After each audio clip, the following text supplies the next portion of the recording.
친구의 생일 파티에 초대받은 한 초등학생이 있었습니다.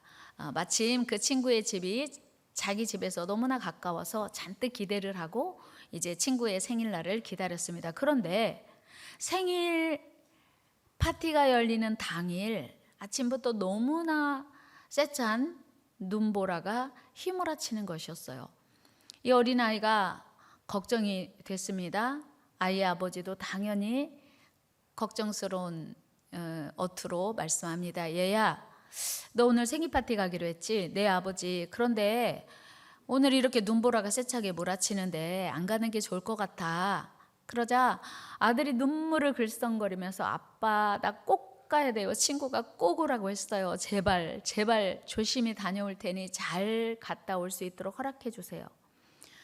아들이 너무나 간곡하게 부탁을 하니 아버지도 더 이상 거절할 수가 없어서 그래 조심히 잘 갔다 와라 그렇게 허락을 했습니다. 그리고는 아이는 너무너무 기뻐서 이제 옷을 잔뜩 껴입고는 눈보라 속으로 달렸습니다. 휘몰아치는 눈바람 때문에 한 치 앞도 분간할 수 없었지만 아이는 무사히 친구 집에 도착했습니다. 그런데 친구 집에 도착해서 문을 닫고 들어가려고 하는데 저만치서 어떤 그림자 하나가 사라지는 것이 보였습니다. 바로 자세히 보니 아빠였어요. 행여라도 눈보라 속에서 아들이 어떤 위태로운 일에 처하지는 않을까 해서 아들의 뒤를 조심스럽게 따라왔던 것입니다. 아들을 사랑하는 아빠의 감동스러운 모습이죠. 특별한 경우를 제외하고는 아버지는 아들을 사랑합니다. 여기 계신 아버지들도 아들을 사랑하십니까? 아멘이 좀 작은 거 아니에요? 여기 계신 아버지들만 대답하세요. 아들을 사랑하십니까? 딸만 있어서요. 여러분 아버지들만 대답하세요. 자녀를 사랑하십니까? 그럼요. 이 세상에 요즘은 정말 특별히 어떤 경우가 있긴 하지만 대부분의 아버지들은 자녀를 사랑해요. 그리고 아버지는 자녀의 평안과 행복을 위해서 무한한 수고와 노력을 아끼지 않습니다. 그렇다면 영원한 하늘 아버지 우리 하나님은 어떠실까요? 성경에 보면 우리 하나님은 우리를 떠나지 않고 지키시고 보호하시고 버리시지도 않고 돌보시는 보호자라고 말씀하세요. 우리 여호수아 1장 5절 같이 읽습니다. 시작. 내 평생에 너를 능히 대적할 자가 없으리니 내가 모세와 함께 있었던 것 같이 너와 함께 있을 것임이니라. 내가 너를 떠나지 아니하며 버리지 아니하리니. 아멘. 이 은혜가 여러분에게 충만하기를 축복합니다. 그렇습니다. 우리는 미처 깨닫지 못하고 느끼지 못할지라도 어린 아들을 먼 발치에서 뒤따라가며 무사하도록 따라갔던 아버지처럼 우리 하나님은 우리를 항상 지키시고 보호하시는 사랑의 아버지십니다. 하나님은 우리를 또한 악인의 손에서도 지켜주신다고 약속하셨어요. 우리 시편 140편 4절 같이 읽어요. 시작. 여호와여 나를 지키사 악인의 손에 빠지지 않게 하시며 나를 보전하사 포악한 자에게서 벗어나게 하소서. 그들은 나의 걸음을 밀치려 하나이다. 아멘. 뿐만 아니고 하나님은 우리를 지키시되 눈동자처럼 지키신대요. 우리 신명기 32장 10절 말씀 읽습니다. 시작.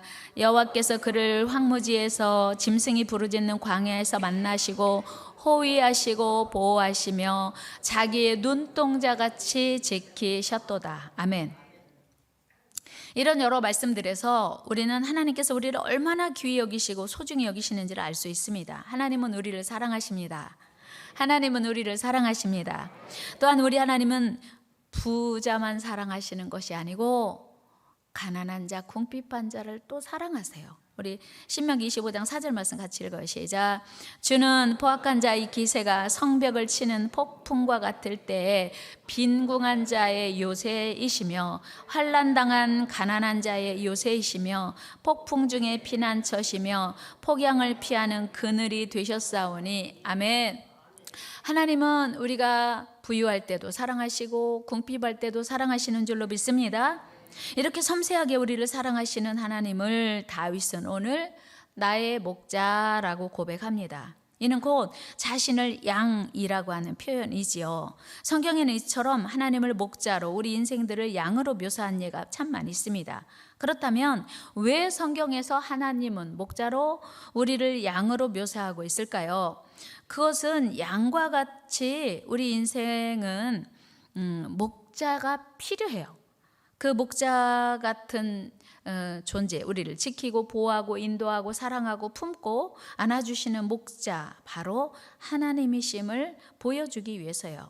사실 우리 인생들은 양과 같은 특성이 참 많습니다. 그래서 이사야 53장에서도 우리는 다 양 같아서 라고 말씀하고 있지 않습니까? 그렇다면 여러분, 양이 어떤 특성이 있는지 아십니까? 양이 우리에게는 친숙하지 않은 동물이지만 양은 방향 감각이 없대요. 시력이 약해서 어느 쪽이 오른쪽인지 왼쪽인지, 어느 길로 가야 생명의 길인지, 어느 길로 가야 물이 있는지 양은 늘 가던 길도 잘 모른대요. 그래서 여러분, 양은요, 한 번 갔던 길을 되돌아올 수 없어요. 여러분, 보통 동물들은 집을 잘 찾아와요.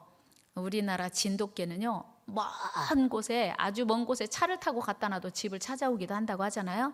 양은 절대로 집을 찾지 못하고요, 집은커녕 방향 감각이 없고 10m 앞도 구별할 수 없는, 그렇게 시력이 약한 그런 동물이라고 하는 거예요.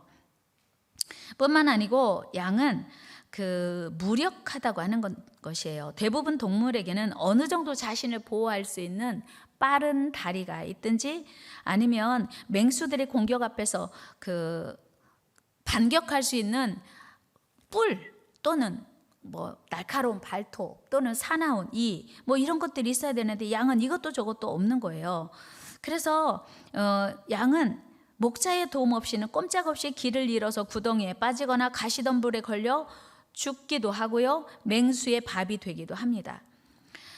또한 양은 털이 하얘니까 자기를 스스로 희게 할 수 있는, 씻을 수 있는 그런 능력이 있다고 생각할 수 있지만 아니에요. 양은 더러움에 쉽게 오염되기는 하는데 자기 스스로 절대로 씻을 수가 없다고 해요. 따라서 양에게는 목자가 절대적으로 필요합니다. 양은 목자의 인도를 받을 때 바른 길을 갈 수 있고, 목숨을 노리는 사나운 짐승으로부터 보호받을 수 있습니다. 또한 팔레스틴 땅은 1년에 한 반 정도가 건조하고 그리고 황무지로 변해 있습니다. 당연히 양은 스스로 좋은 풀을 찾을 수 없습니다. 목자가 대단히 양을 이끌고 좋은 꼴이 있는 곳으로, 푸른 풀밭으로 인도하는 수고와 노력을 해야 하고, 그 목자를 따라갈 때만 양을 꼴을 얻을 수 있다고 하는 거예요. 여러분, 이런 양의 특성을 들으면 양이 꼭 우리 같다, 그런 생각 안 들어요? 양이 꼭 나 같네, 그런 생각 안 드십니까? 내일 일 우리 알 수 없어요.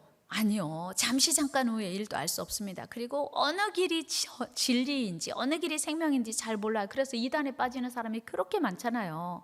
그러니까 분별력이 없는 게 우리 인간이에요. 그리고 사탄이가 우리를 공격해 올 때도, 와, 사탄이가 왔네? 예수 이름으로 떠나가라, 이런, 예수님 도와주세요, 이런 순간적으로 하나님을 찾고 이길 힘이 우리에게 없다고 하는 거예요. 그래서 이런 모든 형편을 잘 알고 있는 다윗은, 어렸을 때부터 양을 쳤던 다윗은 2절의 고백을 할 수밖에 없는 거예요. 우리 같이 다윗의 고백을 읽어봅니다. 시작. 그가 나를 푸른 풀밭에 누이시며 쉴만한 물가로 인도하시는도다. 아멘. 사랑하는 여러분, 하나님의 인도를 받을 때만 우리는 어느 곳이 쉴 곳인지, 어느 곳이 평안한 곳인지를 알 수 있어요. 그래서 늘 목자의 인도 따라 사는 저와 여러분 되기를 축복합니다. 또한 목자는 양에게 없어서는 안 될 꼭 필요한 인도자요, 생명의 보호자예요. 왜 그러냐면 언제 우리에게 위기가 올지 알 수 없기 때문에요. 다윗은 4절 5절에서도 이런 고백을 합니다. 우리 같이 읽어요. 시작. 내가 사망의 음침한 골짜기로 다닐지라도 해를 두려워하지 않을 것은 주께서 나와 함께 하심이라. 주의 지팡이와 막대기가 나를 안위하시나이다. 주께서 내 원수의 목전에서 내게 상을 차려주시고 기름을 내 머리에 부으셨으니 내 잔이 넘치나이다. 아멘. 다윗은요, 우리가 기억하는 다윗은 이스라엘의 2대 왕이었습니다. 그러니까 그의 삶이 평탄하고 안정하고 행복했으니까 이런 고백할 수 있었겠지라고 생각할 수 있지만 아니에요. 천만의 말씀. 다윗은요, 왕이 되기 이전에 숱한, 물론 왕이 된 이후에도 어려움이 많았지만 이제 많은 어려움과 위험한 고비를 만났습니다. 사울은 다윗을 시기하여 기회만 되면 다윗을 죽이려 했습니다. 그러나 목자 되시는 우리 하나님은 그때마다 다윗을 한 걸음 한 걸음 지켜주셨습니다. 사무엘상 18장 14절 말씀 같이 읽어보겠습니다. 시작. 다윗이 그의 모든 일을 지혜롭게 행하니라. 여호와께서 그와 함께 계시니라. 여러분, 사울이요, 다윗을 시기해가지고 다윗이 수금을 타고 있는데 그 단창으로 다윗을 죽이라고 던져요. 그런데 그 순간 다윗이 피합니다. 그 순간 그 위기를 모면할 수 있었던 것을 오늘 사무엘상 18장 14절에서 하나님이 함께 계셔서 순간 모면했다, 이렇게 표현하고 있는 거예요. 여러분, 이런 상황에서 아무리 믿음 좋은 다윗이라도 얼마나 두려웠겠습니까? 그래서 다윗은 이런 고백을 하기도 했습니다. 사무엘상 20장 3절 같이 후반절 읽어요. 시작. 그러나 진실로 여호와의 살아계심과 내 생명을 두고 맹세하노니 나와 죽음 사이는 한 걸음뿐이니라. 여러분, 나와 죽음 사이가 한 걸음? 여러분, 매일 매순간 나와 죽음 사이가 한 걸음이라고 생각하고 사십니까? 아마 그런 분 거의 없을걸요. 내 앞에 많은 삶이, 복된 삶이, 은혜로운 삶이 펼친다고 기대하죠. 그런데 다윗은 너무나 죽음을 많이 경험했기 때문에 나와 죽음 사이는 한 걸음뿐이다, 이렇게 고백하고 있는 것입니다. 그런데 하나님은요, 그렇게 두려워 떠는, 그리고도 위험에 처해 있는 다윗을, 그 다윗을 죽이려고 쫓아다니는 사울의 아들 요나단을 통해서 보호해 주세요. 이건 하나님의 능력이요, 하나님의 역사인 줄로 믿습니다. 우리 사무엘하 19장 1절 같이 읽어요. 시작. 사울이 그의 아들 요나단과 그의 모든 신하에게 다윗을 죽이라 말하였더니 사울의 아들 요나단이 다윗을 심히 좋아함으로. 아멘. 신기하지 않습니까? 사울은, 아버지는 다윗을 어떻게 하려고? 죽이려고. 그런데 다윗은, 요나단은 자기 아버지가 죽이려는 다윗을 어떻게 했다고요? 좋아했대요. 이게 하나님의 역사인 줄로 믿습니다. 여러분들을 주변에서 누가 괴롭히려고 해도 하나님이 막으시고 보호하시고 지키셔서 안전하게 될 줄로 믿습니다. 2절 같이 읽어봐요. 2절에서 확인할 수 있어요. 같이 읽어요. 시작. 그가 다윗에게 말하여 이르기를 내 아버지 사울이 너를 죽이기를 꾀하시느니라. 그러므로 이제 청하노니 아침에 조심하여 은밀한 곳에 숨어 있으라. 아멘. 지근거리에서 사울이 어떤 계획을 가지고 있는지 아는 사울의 아들 요나단이 다윗에게 정보를 주는 거예요. 소스를 주는 거예요. 너 내일 아침에 여기 있으면 안 돼. 우리 아버지가 널 죽이러 가니까 빨리 도망가. 빨리 숨어. 이렇게 하나님께서 치밀하게 도와주시고 보호해 주시고 살려주시고 역사해 주시고 사랑해 주시고 사람을 붙여주신 줄로 믿습니다. 이처럼 힘든 고난의 여정을 다 지나온 다윗이 어찌 그 완벽하신 하나님의 보호하심과 인도하심에 감사하지 않을 수 있겠습니까? 그리고 찬양하지 않을 수 있겠습니까? 그는 우리 하나님이 시시때때로 보호하시고 인도하심에 늘 감사하며 이렇게 하나님을 찬양합니다. 우리 23편 4절 같이 읽어요. 시작. 내가 사망의 음침한 골짜기로 다닐지라도 해를 두려워하지 않을 것은 주께서 나와 함께 하심이라. 아멘.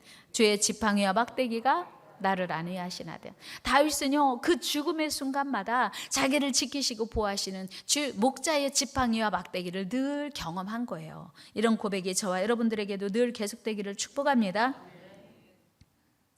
사랑하는 여러분, 다윗이요, 왕이 되기 이전에 사울의 칼날을 피해서 도망 다니는 동안에 때로는 배가 고파 기진할 때도 있었습니다. 아마 3, 4절이 그때를 회상하며 드리는 고백이 아니었을지도 몰라요. 그러나 그때에도 놉 제사장 아히멜렉을 통해서 그 다윗이 거느리고 있는 많은 식솔들을 먹이게 또 하셨습니다. 참 신기하게요. 하나님은요, 그 순간순간마다 필요한 사람을 만나게 하시고 순간마다 그 고비마다 그 위기를 넘게 하시는 좋으신 하나님이신 줄로 믿습니다. 그래서 하나님께서 이제 이 다윗의 삶을 참 고달픈 삶이었지만, 힘든 삶이었지만, 어려운 삶이었지만 목자 되시는 하나님을 다윗도 놓치지 않았고 하나님도 다윗을 놓치지 않았어요. 여러분, 일생 사는 동안 힘들고 어려운 것이 문제가 아니고 하나님을 놓치는 것이 문제예요. 하나님을 놓치지 않게 되기를 축복합니다. 우리 한번 같이 해요. 우리 삶이 힘든 것이 문제가 아니고 하나님을 놓치는 것이 문제다. 우리 모두 하나님을 놓치지 맙시다. 하나님이 여러분들의 목자 되기를 축복합니다. 우리는 보통 평안하고 안전할 때 하나님을 믿고 따를 수 있다고 생각해요. 그런데 여러분, 오히려 어려울수록, 힘들수록, 고달플수록 하나님을 찾을 때요, 하나님을 만날 때입니다. 우리 하나님은요, 하나님을 찾는 모든 자를 만나주시거든요. 그래서 평안할 때뿐만 아니라 힘들고 어려울 때 하나님을 더 찾게 되기를 축복합니다. 마태복음 7장 7절 말씀 읽어요. 시작. 구하라 그리하면 너희에게 주실 것이요, 찾으라 그리하면 찾아낼 것이요, 문을 두드리라 그리하면 너희에게 열릴 것이니. 아멘. 하나님은요, 조건을 따지지 않아요. 그리고 구하면 주신대요. 두드리면 열리게 해주신대요. 찾으면 찾게 해주신대요. 여러분, 힘들수록 목자 되시는 하나님을 더 의지합시다. 하나님께 더 구하고 찾읍시다. 더 부르짖읍시다. 어려울수록 아버지 하나님 앞에 나아가는 우리가 될 때 하나님께서 우리를 도와주십니다. 양은 목자와 함께 있을 때만 배가 고파도 목이 말라도 맹수의 위협이 있어도 안전합니다. 마찬가지로 우리 모든 인생들은 가장 행복한 상태가 언제냐면요, 목자 되시는 하나님과 함께 있을 때예요. 우리 한번 해볼까요? 우리에게 가장 안전한 때는, 우리에게 가장 행복한 때는 목자 되신 하나님과 함께 있을 때입니다. 그렇습니다. 목자 되시는 하나님과 함께 있을 때 우리 삶이 가장 아름답고 평안하고 안전한 줄로 믿습니다. 그리고 목자 되신 하나님의 품에 안겨 있을 때 우리 삶이 더 아름답게 평안하게 될 줄로 믿습니다. 주님만 우리의 완벽한 보호자 되시기 때문이에요. 우리 하나님만 우리의 영원한 인도자 되시기 때문이에요. 오늘 다윗이 여호와는 나의 목자라고 고백하는 이유예요. 여러분, 이스라엘 백성들이 출애굽 이후에 무려 40여 년간이나 광야를 배회한 거 여러분 아시지요? 그 위험하고 거친 광야를 지나왔습니다. 그들이 광야에서 어떻게 살았습니까? 이스라엘 백성들이 광야에서 농사했나요? 아니요. 그들이 옷을 만들었습니까? 아니에요. 그들이 광야에서 샘을 팠습니까? 아니에요. 하나님이 친히 먹이시고 마시우시고 그리고 입히시고 신발도 헤어지지 않게 하셨다고 성경 분명히 이야기해요. 하나님이 그들의 목자가 되셔서 충분히 공급하셨기 때문이에요. 사랑하는 여러분, 이스라엘 백성들이 광야에서 먹을 것이 없어서 죽었습니까? 배고파서? 이스라엘 백성들이 목말라 죽었나요? 이스라엘 백성들이 너무 더워서 열사병으로 죽었습니까? 이스라엘 백성들이 너무 추워서 얼어 죽었습니까? 아니에요, 여러분. 이스라엘 백성들이 광야에서 배고파 죽은 사람 단 한 명도 없습니다. 목말라 죽은 사람 단 한 명도 없어요. 그렇게 뜨거운데, 그렇게 더운데 이스라엘 백성들이 광야에서 추워서 얼어 죽은 사람 없어요. 왜요? 하나님이 완전하게 공급하셨기 때문이었어요. 그런데 신기하게 이스라엘 백성들이 애굽에서 출애굽한 1세대, 출애굽 1세대들은 광야에서 다 죽었어요. 왜요? 하나님을 신뢰하지 못해서, 하나님을 의지하지 못해서, 하나님을 소망하지 못해서, 하나님을 기대하지 않아서, 하나님을 의지하지 않아서 원망하고 불평하다가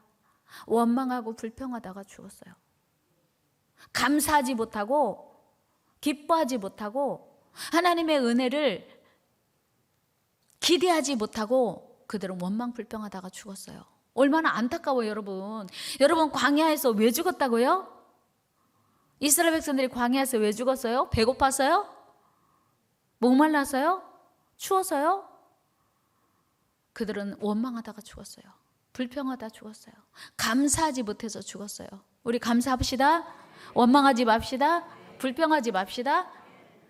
하나님은요, 우리의 목자가 되어주셔서 우리 삶이 힘들고 어렵지만 고달프지만 그때마다 피할 길을 주시고 우리 삶을 지키시는 줄로 믿습니다. 그래서 우리는 하나님을 더욱 의지하고요. 여기까지 인도하신 하나님께 감사해야 돼요. 우리 여기까지 인도하신 하나님께 감사합시다. 여러분, 오늘 우리 하나님은요, 나의 목자라고 고백할 수 있기를 축복해요. 하나님은 누구의 목자? 나의 목자. 그렇습니다. 하나님은요, 다윗이 나의 목자라고 고백한 것처럼 개인의 목자예요. 하나님은 나 개인의 목자. 그러나 하나님은 우리 가정의 목자가 되시는 줄로 믿습니다. 하나님은 우리 교회 공동체의 목자가 되시는 줄로 믿습니다. 하나님은 우리 나라 민족의 목자가 되시는 줄로 믿습니다. 그래서 다윗은 이런 목자 되시는 하나님의 완벽하신 돌보심을 이렇게 찬양하고 있어요. 우리 5절 말씀 같이 한번 읽어요. 시작. 주께서 내 원수의 목전에서 내게 상을 차려주시고 기름을 내 머리에 부으셨으니 내 잔이 넘치나이다. 아멘. 다 같이 내 잔이 넘치나이다. 이 말은 돈이 많다는 말이 아니고 먹을 것이 많다는 말이 아니고, 물론 그것도 포함이지만 하나님이 나의 완벽한 공급자이시니, 하나님이 나의 목자시니 내가 지금 부족해도 넘친다는 거예요. 하나님 때문에, 완벽한 공급자 때문에. 이 고백이 저와 여러분들의 일생의 고백이 되기를 축복합니다. 오늘 우리 삶이 비록 고달프고 힘겹지만 하나님이 목자 되시니 그분이 완전한 인도와 보호 또 공급을 믿는 믿음에서 드리는 고백이에요. 하나님을 신뢰하는, 나를 사랑하시고 나를 인도하시고 보살피실, 나를 책임지실 하나님을 신뢰하면 이 고백 드릴 수 있는 거예요. 내 잔이 넘치나이다. 감사로 드리는 고백, 내 잔이 넘치나이다. 사랑하는 여러분, 지금 우리가 온 세상이 코로나 바이러스로 인해서 힘들어하고 있습니다. 그러나 우리도 다윗처럼 하나님을 신뢰하며 그 고백을 드릴 수 있기를 바랍니다. 우리는 몰라요. 왜 하나님께서 우리 온 지구촌에 코로나19로 인해서 이렇게 힘들어하게 하시는지 우리 지금은 이해할 수 없습니다. 그러나 반드시 이후에 그래서 그랬구나, 그런 하나님의 뜻이 있었구나 하는 걸 알게 될 날이 올 줄로 믿습니다. 그래서 오늘 힘들어도 내 잔이 넘친다고 고백해야 돼요. 우리 예수님께서도요, 요한복음 10장 11절에서 나는 선한 목자라고 말씀하셨습니다. 우리 같이 읽어요. 시작.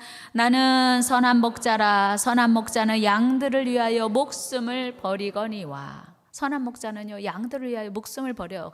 여러분, 맹수가 내가 치고 있는 양에게 달려들어 공격하면, 다윗의 예를 보면요, 쫓아가서 그 맹수의 입을 열어서 물고 있는 양을 구출해낸다고 하는 거예요. 그럴 때는요, 목숨 거는 거예요, 목자가. 여러분, 우리 예수님이 나는 선한 목자라 하셨죠. 그런데 우리가 힘이 되고 능력이 되고 위로가 되는 것은 선한 목자라고 말씀하신, 양들을 위하여 목숨 버린다고 말씀하신 그 예수님이 실제로 십자가에서 우리를 위해서 목숨 버리셨어요. 우리를 살리시려고, 우리를 용서하시려고, 우리를 회복시키시려고. 여러분, 우리 예수님께서 십자가에 죽으시면서까지 나는 선한 목자라 하셨으니 우리 예수님이 우리의 진정한 목자이신 줄로 믿습니다. 우리 모두 그 주님의 크고 놀라운 사랑을 믿고 날마다 감사하는 저와 여러분 되기를 축복합니다. 필리스라고 하는 소녀는 어렸을 때부터 알레르기성 천식으로 고생을 했습니다. 그는 여러 의사들에게 가서 치료받고 약 처방도 받았습니다. 그런데 갑자기 찾아오는 천식을 근본적으로 치료해 주지는 못했습니다. 어느 때고 한밤중이든 갑자기 기침이 나기 시작하면 금방이라도 숨이 넘어갈 것 같은 적이 한두 번이 아니었어요. 그러던 어느 날 필리스는 우드라고 하는 박사를 찾아갑니다. 필리스는 우드 박사를 찾아가면서 그런 기대해요. 우드 박사도 역시 조심해, 안정을 취해, 괜찮아, 좋아질 거야, 이런 말로 나를 위로하겠지라고 생각하고 갔습니다. 그런데 우드 박사는 달랐어요. 얘야, 얼마나 괴롭고 힘드니? 사실은 내 딸도 너와 같은 질병을 앓고 있단다. 그래서 너의 고통을 내가 누구보다 더 잘 알아.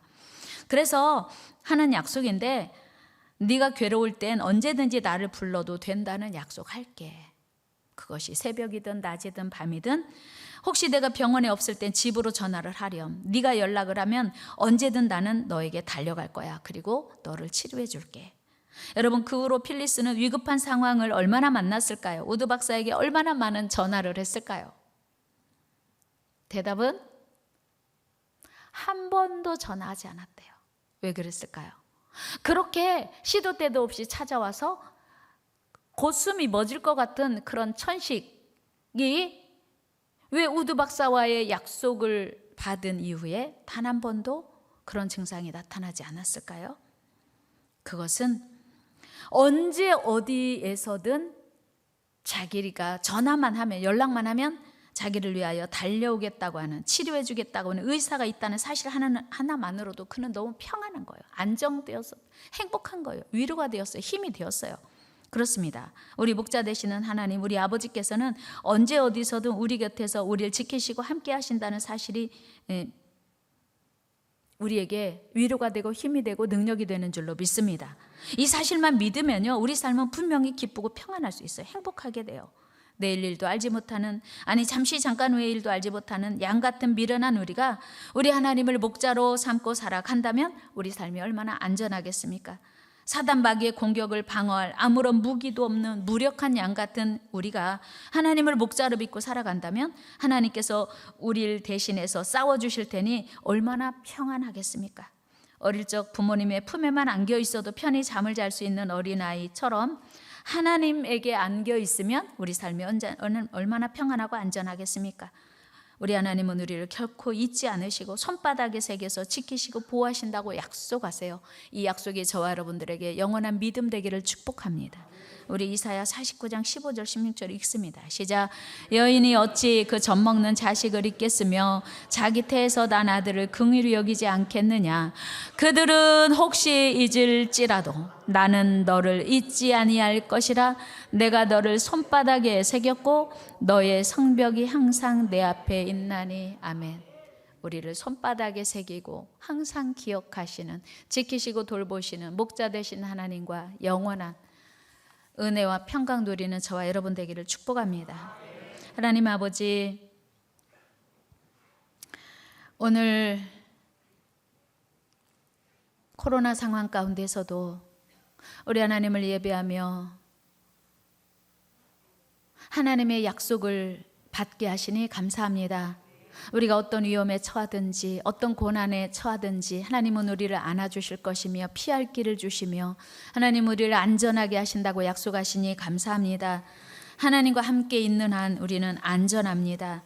하나님이 나와 함께 하시는 한, 하나님이 나의 목자가 되시는 한 우리는 평안합니다. 우리는 내일 일 알 수 없습니다. 그러나 우리의 목자 되신 하나님을 신뢰하고 나갈 때 보이지 않아도 믿음으로 우리 삶을 걸어갈 수 있을 줄로 믿습니다. 하나님, 당신은 나의 목자십니다.